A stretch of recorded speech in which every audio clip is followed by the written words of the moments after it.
in 1978 when King Hussein of Jordan married a young American student, Lisa Najeeb Halaby. Many doubted the marriage would endure.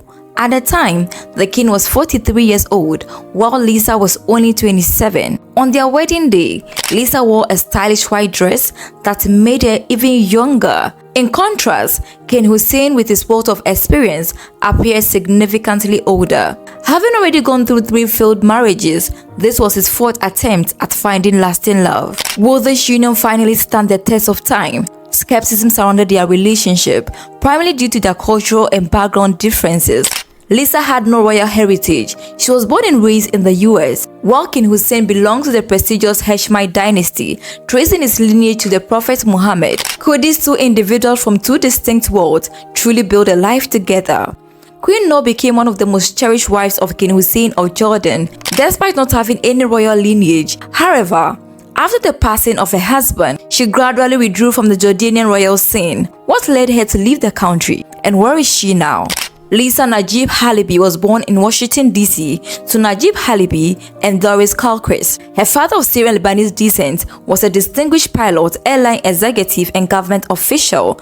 Notably, he made history with the first transcontinental jet flight in the U.S. and served as the chairman of the Pan Am from 1969 to 1972. While Lisa's family had no royal roots, they were well respected, affluent, and deeply connected to their Arab heritage, a fact that would later help her integrate into the Jordanian society. After earning a degree in architecture and urban planning from Princeton University, Lisa pursued work in Australia and later in Iran, where she was involved in urban development projects. A professional journey eventually led her to Jordan, where she took on a role at Alia Airlines, overseeing the facilities planning and design. It was through this position that she met the king. Their first encounter occurred in the winter of 1976 during an official event celebrating Royal Jordanian Airlines' acquisition of its first Boeing 747. At the time, the king was still married to Queen Alia, but tragedy struck a year later and she died in a helicopter accident. The devastating loss left the king very heartbroken, but despite his grief, he eventually found comfort in Lisa. Their relationship blossomed quickly. Lisa and King Hussein grew very close, spending time together and sharing their thoughts and aspirations. Though Lisa hesitated at first, given their age difference, the king's large family size, and the prospect of converting to Islam, she ultimately accepted his marriage proposal. I mean, like, who wouldn't? She converted to Islam and took on the name Noor al-Hussein, meaning the light of Hussein. The couple wedded in an elegant ceremony at the Zahran Palace in June 1978. Becoming the Queen of Jordan was no joke, and it came with major sacrifices. She had to renounce her American citizenship and live under constant security due to threats against the king's life. Despite the initial skepticism from some Jordanians, Queen Noor won the admiration of many. She embraced her role wholeheartedly, even taking in the children of the late Queen Alia, which earned her the respect and affection. Over time, she carved out her own place in Jordan, engaging in humanitarian works and championing social causes, particularly those focused on education,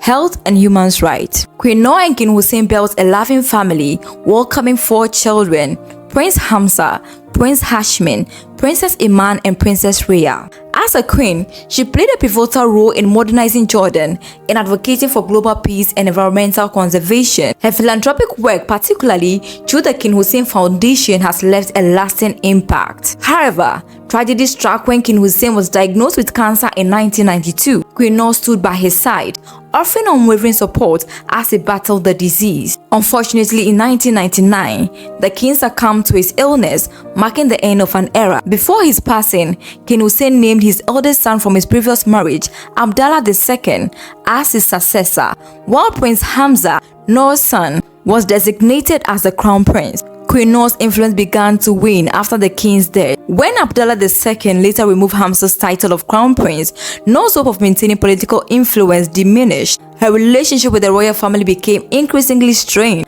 particularly after Hamza was placed under house arrest in 2021 over allegations of undermining the monarchy. As a mother, Noor publicly defended her son, further deepening tensions within the ruling establishment. Eventually, she chose to leave Jordan. Today, Queen Noor resides between the US and the UK, maintaining homes in Washington, London, and the English countryside. Despite stepping away from royal affairs, she remains active in humanitarian efforts and continues to advocate for social causes on a global scale.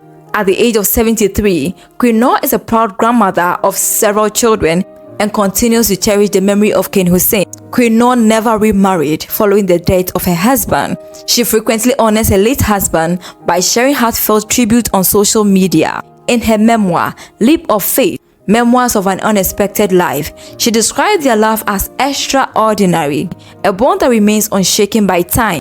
Even decades after the king's passing, her devotion to King Hussein still endures, a testament to a love story that defied expectations and captured hearts around the world. And that's it. We've come to the end of today's story. Let me know what your thoughts are in the comment section. And as always, if you enjoyed today's story, you may want to check out this too, because I know you will love it.